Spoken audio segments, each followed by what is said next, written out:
So I figured we would take out the Mach-E today and show kind of its usefulness here for traffic enforcement. Like you might have already seen, we've acquired 3 of these Mach-Es that allow us to focus on, what do we got here? Aggressive driving. Kind of the #1 complaint of Dearborn residents, and in the first couple weeks we've been using this, it's just remarkable kind of the way people drive around these cars, not knowing it's the police. So let's see what we can find today.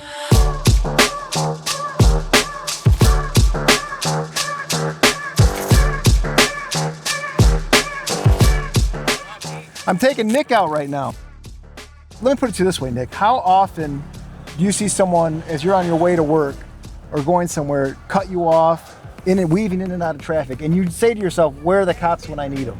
Where this car is really useful is on some of our main thoroughfares, where you get tens of thousands of travelers a day, and they're in a hurry. And this car, no one thinks is the police, and so people are literally, they're blowing through red lights right in front of the cops, or in front of this car. They're blowing right past them. Like, see this, he's in and out of traffic. Now he's going over 3 lanes. This is exactly the kind of driving behavior that this car is designed for. And I honestly still at this point don't even know if he still knows that the police are behind him. Yes, so I had to trade in my sexy sunglasses for my readers because I'm an old man. So you got tickets for failing to signal lane changes. You got a ticket for the tinted windows. And then the last ticket, again, is another ticket that you need to bring in and show the court your driver's license. You can't just have it on your phone, okay? These cars are fully equipped, Nick.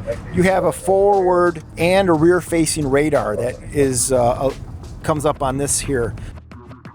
Cars that are coming at me and away from me, I can get their speed as we're driving. So if I pass a car,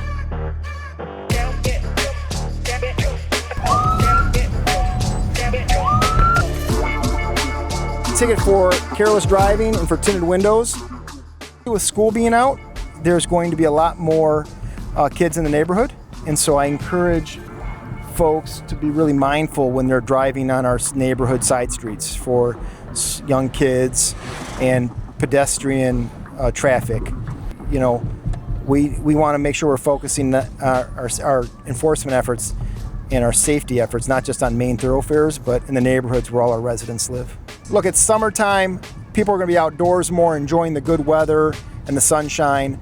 So let's be mindful of that. Let's be courteous to our neighbors. Let's drive safely on the roads. And just know that if you're out there driving recklessly, there's a new unit that's going to see you before you see them.